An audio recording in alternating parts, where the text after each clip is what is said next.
जादूगर के पास सफेद और काले रंग के दो जादुई चांद घर थे।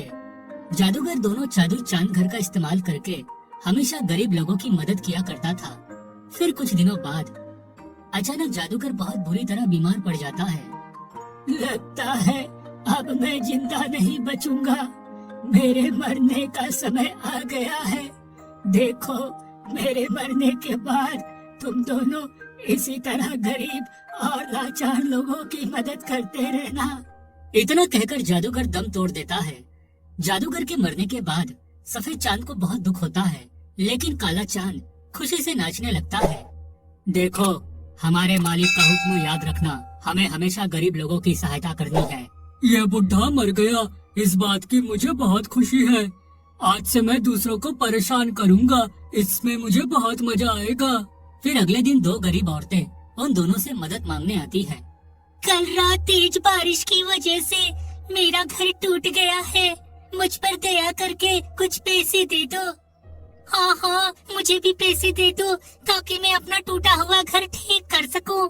देखो बहनों, मैं तो सिर्फ अनाज प्रकट करने की शक्ति रखता हूँ, लेकिन ये काला चांद घर जितने चाहे उतने पैसे प्रकट कर सकता है। हाँ, इसने बिल्कुल सही कहा। मैं ढेर सारे पैसे प्रकट कर सकता हूँ, लेकिन मेरी एक शर्त है, तुम दोनों को आपस में लड़ाई करनी होगी। जो औरत जीतेगी मैं उसे माला माल कर दूंगा। दोनों औरतों के सामने कोई रास्ता नहीं था, इसलिए वह दोनों काले चांद को खुश करने के लिए आपस में लड़ाई करने लगती है। हाँ हाँ, मेरे बाल, हाँ वही माँ मर गई रे, मेरी टांग टूट गई, मुझे बहुत दर्द हो रहा है। हाँ हाँ हाँ हाँ। दोनों औरतों को लड़ते देख काला चांद घर बहुत खुश होता है।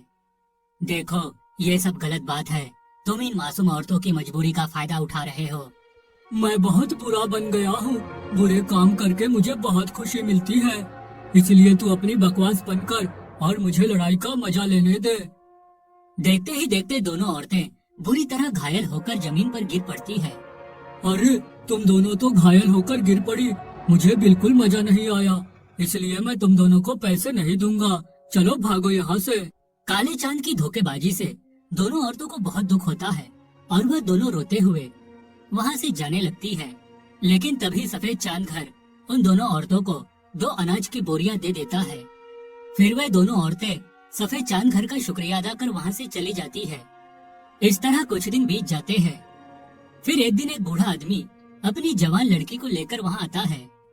सुनो, एक दुर्घटना में मेरी बेटी का पैर बुरी तरह घायल हो गया है, मैं इसका ऑपरेशन करवा कर इसे ठीक करना चाहता हूँ, वरना इसकी शादी टूट जाएगी, दया करके मुझे पैसे दे दो।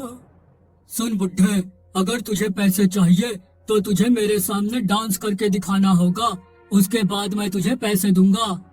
मजबूर होकर बूढ़ा वहाँ डांस करने लगता है, लेकिन थोड़ी ही देर में थकान के मारे वह गिरकर बेहोश हो जाता है। पिताजी उठिए, पिताजी आपको क्या हो गया?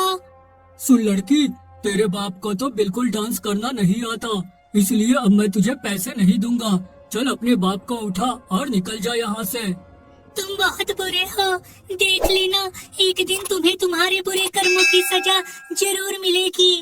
उसके बाद वह लड़की अपने पिता को उठाकर वहाँ से चली जाती है।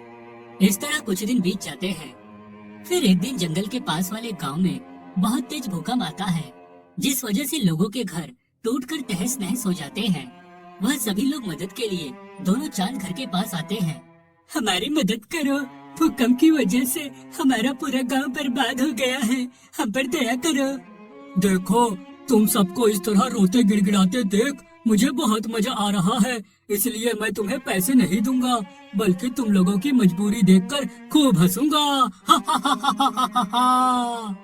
ऐसा मत कहो, हम सब बहुत मुसीबत में हैं। ये देखो, हमारे छोटे छोटे बच्चे हैं, इन पर तो दया करो। बेकार की बातें करके मेरा दिमाग खराब मत करो, वरना अच्छा नहीं होगा।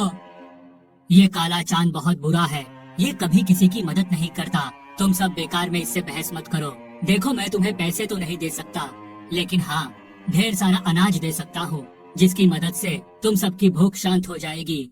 उसके बाद सफेद चांद घर का दरवाजा खुल जाता है और सभी गांव वाले घर के अंदर जाकर ढेर सारी अनाज की बोरियां ले लेते हैं। उसके बाद सभी गांव वाले सफेद चांद को दुआ और काले चांद को बद्दुआ देकर वहां से चले जाते हैं। देखते ही देखते कुछ दिन बीत जाते हैं। फिर एक दिन उस जंगल में तेज तूफान आता है। तूफान इतना खतरनाक था कि वह दोनों चांद अपनी जगह से लुढ़कते हुए पहाड़ की चोटी पर जा पहुंचते हैं।